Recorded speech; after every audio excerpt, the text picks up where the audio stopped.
Change करता हो, fluctuate करता हो, एप्रिशिएट और डिप्रिशिएट करता हो। आगे कह रहा है, a change influences the value of foreign portfolio as well as the earning therefrom, both directly and indirectly. यानी कि जो फॉरेन पोर्टफोलियो है उसका वैल्यू न केवल वो चेंज इफेक्ट करता है, बल्कि उस पोर्टफोलियो से जो अर्निंग है उसको भी इफेक्ट करता है डायरेक्टली और इनडायरेक्टली। ठीक है, ये बहुत इंपॉर्टेंट पॉइंट है। तो फॉरेन एक्सचेंज रेट के चेंज होने से, उसमें बदलाव होने से दो चीजें प्रभावित होती हैं। पहली चीज क्या, value of the foreign portfolio, और दूसरा अर्निंग्स, डायरेक्टली और indirectly. Suppose an American investor invest in Indian securities, if the Indian rupee depreciates, the value of Indian securities in terms of US dollars will be lower. Clear है? अगर Indian rupee depreciate कर गया तो Indian security का जो value होगा US dollar के terms में वो क्या हो जाएगा, घट जाएगा। At the same time the amount of earning to shall be lower in terms of US dollar. This may be said to be a direct impact of the exchange rate changes। ठीक है, direct impact का मतलब क्या हो गया, जहां पे currency depreciation से सीधा इफेक्ट आपको दिखे, किस चीज के ऊपर, किस चीज के ऊपर दिखेगा, करेंसी डेप्रिसिएशन का डायरेक्ट इम्पैक्ट अगर आपको दिखे पोर्टफोलियो के वैल्यू पे और उसके रिटर्न पे, तो ये हो गया direct. This may be said to be a direct impact of the exchange rate change. आगे कह रहा है, exchange rate changes have an indirect impact on international portfolio too. अब इनडायरेक्ट इम्पैक्ट कैसे होगा, since the foreign exchange market and the security market are closely interlinked. ये point समझना है। जैसे रोज जो इंडिया में स्टॉक एक्सचेंज खुलता है 9:15 बजे, तो खुलने से पहले वो एक अपडेट देता है। आप किसी भी चैनल पे जाएंगे, आप उसको देखिएगा कि वो करेंसी अपडेट देता है कि इंडियन रूपी और डॉलर का एक्सचेंज रेट क्या था, या डॉलर का और यूरो का एक्सचेंज रेट क्या था। उस एक्सचेंज रेट से हम लोग ये तय करते हैं। अब क्या होगा, since the foreign exchange market and the security market are closely interlinked, any depreciation of the domestic currency, any depreciation of the domestic currency मतलब अगर हम लोग इंडिया में है तो इंडियन रूपी अगर डिप्रिशिएट कर दिया, तो rupee in our example will have an adverse effect on the security market index. The value of the securities in which the American investor has invested will be lower in rupee terms also. ये तो clear हो गया। उसके बाद देखिए, जैसे question पूछ सकता है, hello hello, yes sir, yes sir, yes sir. Question ये पूछ सकता है कि अनफेवरेबल एक्सचेंज रेट मूवमेंट का डायरेक्ट इनडायरेक्ट इम्पैक्ट एक्सप्लेन करना। डायरेक्ट इम्पैक्ट कैसे होगा, इनडायरेक्ट इम्पैक्ट कैसे होगा। और ये भी क्वेश्चन आ सकता है कि अनफेवरेबल एक्सचेंज रेट मूवमेंट से क्या क्या इफेक्टेड हो सकता है। तो इफेक्टेड होगा the value of the foreign portfolio as well as the earning therefrom. उसके बाद क्या कह रहा है, friction in international financial market, friction in international financial market. इसको पढ़ के देखो एक बार। फ्रिक्शन एक फिजिक्स का टर्म है, फ्रिक्शन, इसकी हिंदी होती है घर्षण, मालूम है ना? हाँ, यस सर। यस सर, तो यहाँ पे फ्रिक्शन को हम लोग एक नेगेटिव सेंस में लेके चल रहे हैं। फ्रिक्शन का मतलब नेगेटिव इफेक्ट है ये। मूवमेंट को स्लो कर देता है। हाँ,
हेलो।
हेलो।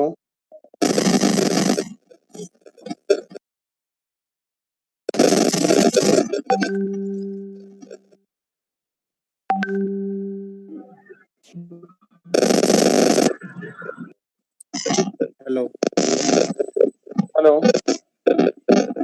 हाँ सर, आवाज हेलो। क्लियर नहीं आ रहा है सर, आवाज क्लियर नहीं आ रहा है। हेलो। हेलो। हाँ सर, आवाज आ रहा है सर, बोलिए सर। Yes sir.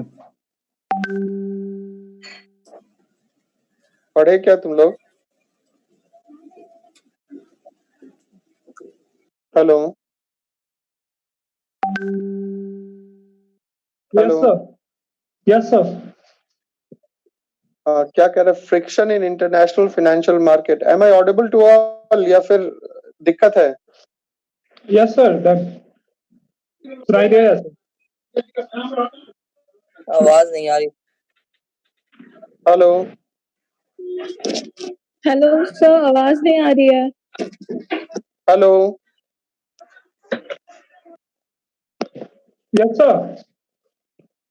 हाँ, आवाज नहीं आ रही क्या? आ रहा है सर, आवाज आ रहा है सर। आ रही है sir.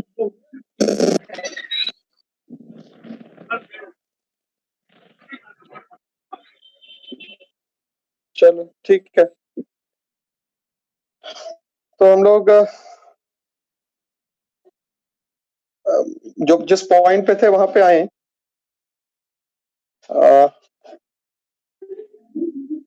Friction in international financial market, यही पॉइंट था ना?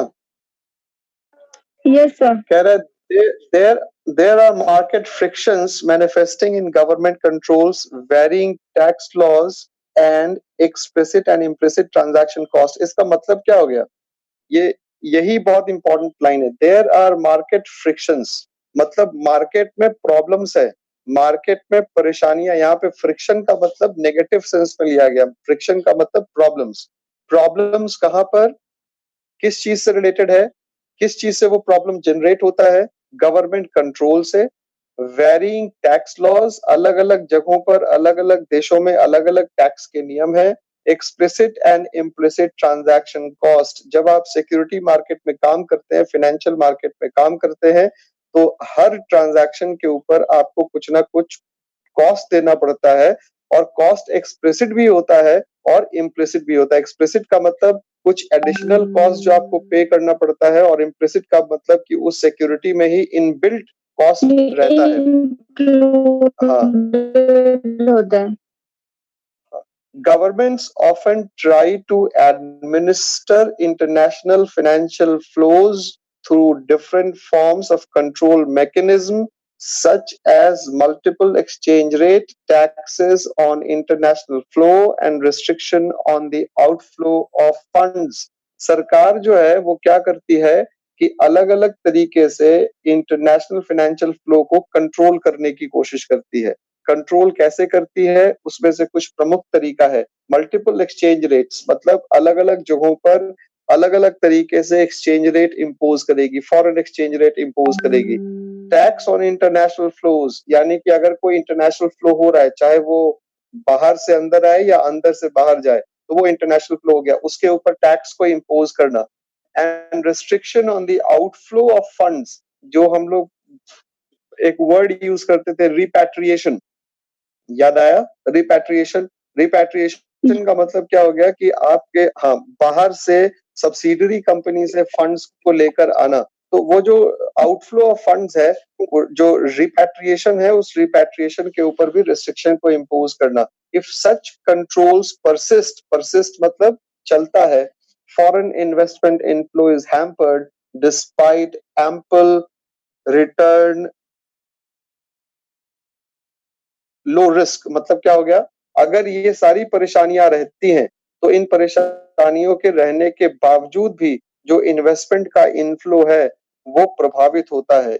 आगे कह रहा है, again varying tax laws and varying tax rates come in the way of international investment. यहाँ पे दो वर्ड यूज किया गया, varying tax laws and varying tax rates. मतलब क्या हुआ, टैक्स लॉज और टैक्स रेट्स का मतलब क्या हुआ?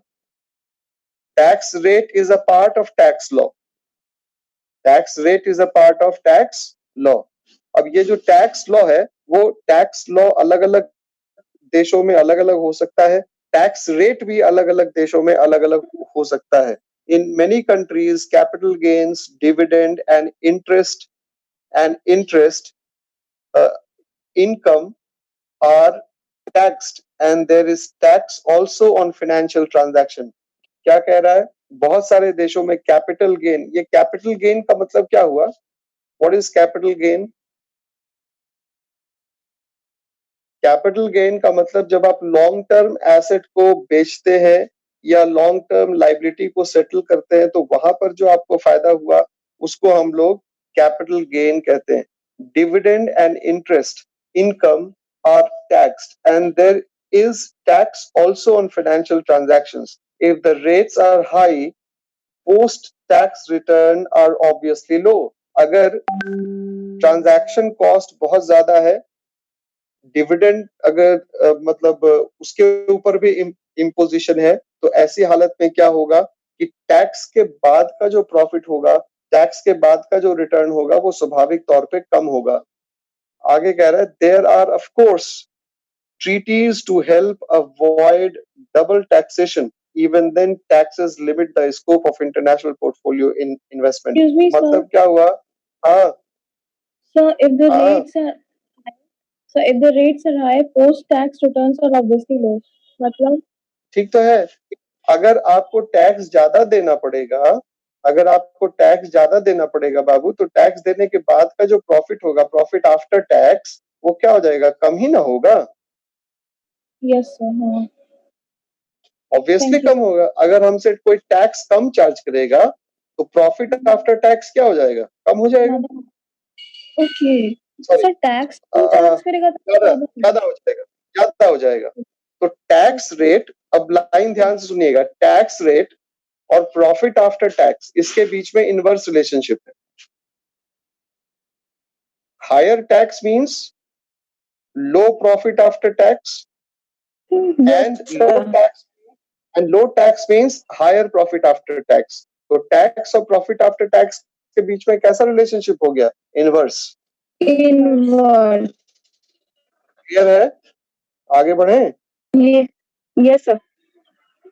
Yet again there are varieties of implicit and explicit transaction costs such as trading, commission, fees and bid ask spreads etc. In developed countries transaction costs are often less cumbersome. मतलब जो विकसित देश है वहां पर ये जो एक्सप्लिसिट और इम्प्लिसिट कॉस्ट है वो बहुत ज्यादा लोगों के ऊपर थोपा नहीं गया और बहुत ज्यादा डिफिकल्ट नहीं है। It is sorry but in emerging market economies they figure large. यानी कि जो इमर्जिंग इकोनॉमी जैसे इंडिया हो गया, इंडोनेशिया हो गया, ब्राजील हो गया, साउथ अफ्रीका हो गया, ये सब जो इमर्जिंग इकोनॉमीज है, यहाँ पर आप ये पाएंगे कि एक जो कॉस्ट है, ट्रांजैक्शन कॉस्ट, वो रिलेटिवली हाई है। Moreover, transaction cost per unit falls with growing size of transaction. जैसे जैसे वॉल्यूम बढ़ता जाएगा ट्रांजैक्शन का, वैसे वैसे कॉस्ट भी क्या होगा? बढ़ता जाएगा। But the small investors do not get this advantage. जो छोटे निवेशक होते हैं, छोटे निवेशक को इस चीज का लाभ नहीं मिलता। लेकिन आपको ये भी समझना पड़ेगा कि छोटे निवेशक जो है वो इंटरनेशनल पोर्टफोलियो बनाने की स्थिति में नहीं होते। Small investors are not there to make या इन्वेस्ट इन इंटरनेशनल मार्केट। वो फॉरेन पोर्टफोलियो बनाने की स्थिति में नहीं होते। Am I clear? Yes, sir. हाँ, तो अब उसके बाद वाला पॉइंट पढ़ो। उसके बाद वाला पॉइंट है manipulation. Manipulation of security prices.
Hello,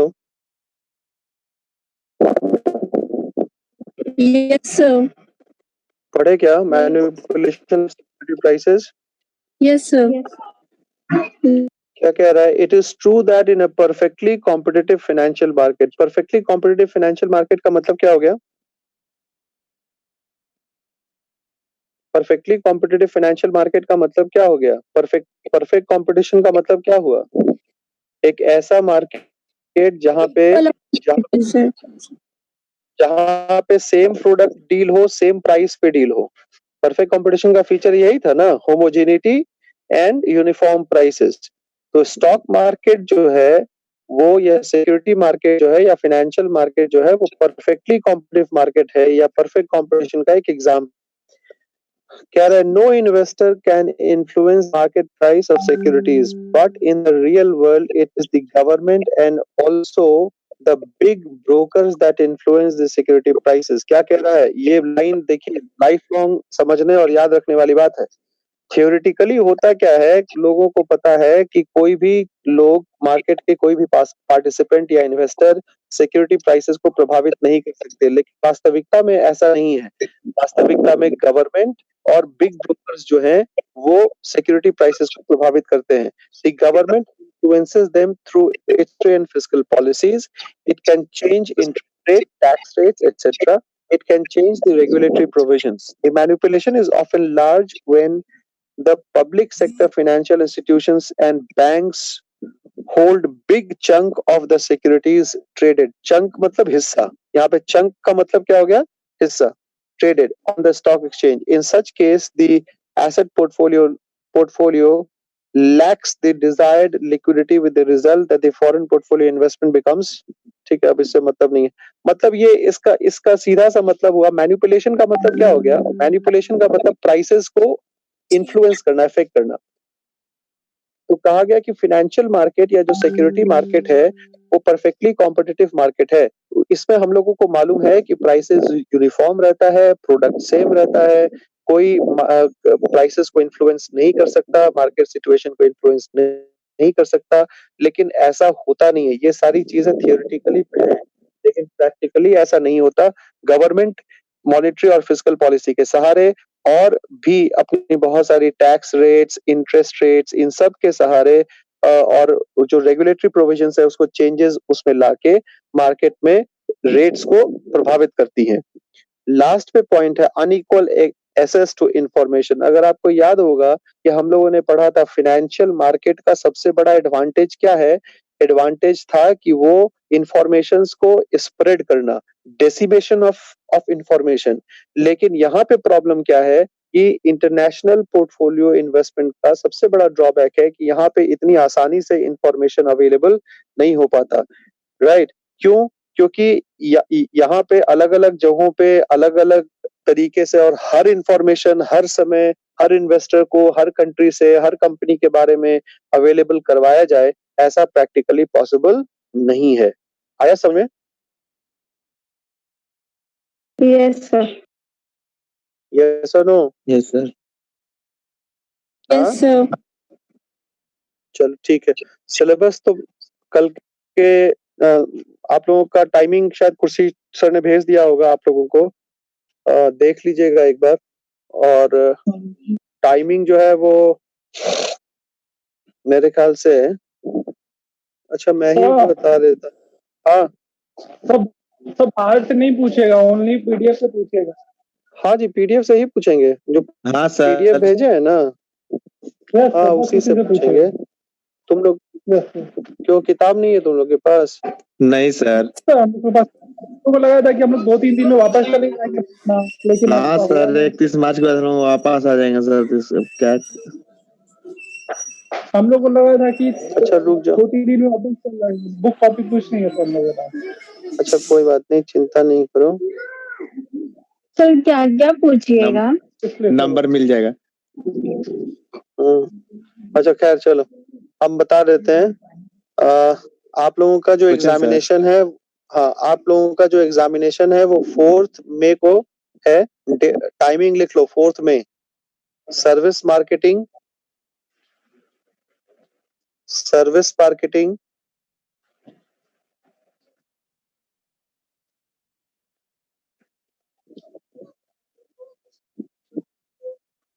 इसका जो टाइमिंग है 9 से 9:40 रोल नंबर 1 to 24.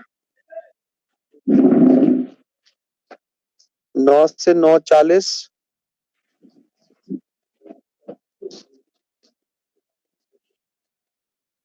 1 to 24. 9:50 से 10:30 25 to 47. Roll number 25 to 47. लिख रहे हो क्या तुम लोग? हेलो. Yes sir. हाँ. उसके बाद 4 तारीख को इंटरनेशनल फाइनेंस 11:30 से 12:10, 1 से 24. और 12:20 से 1 बजे तक 25 से 47. 12:20 से 1 बजे तक रोल नंबर 25 to 47. उसके बाद 5 तारीख को है business law and industrial relation IR 9 से 9:40 1 to 24.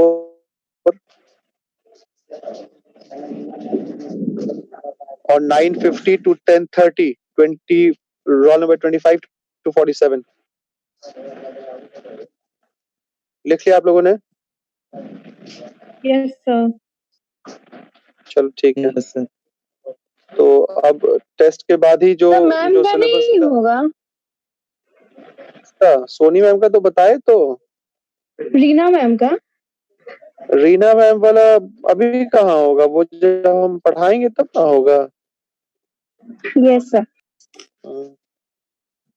ठीक है। Yes sir. Yes sir.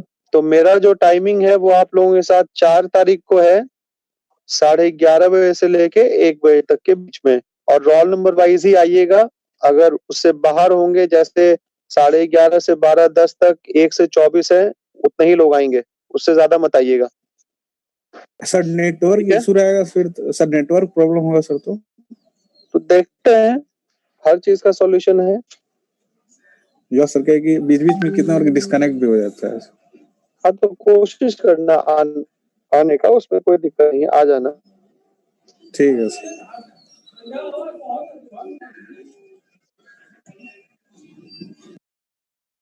Khurshid sir, Khurshid sir, Khurshid sir, Khurshid sir.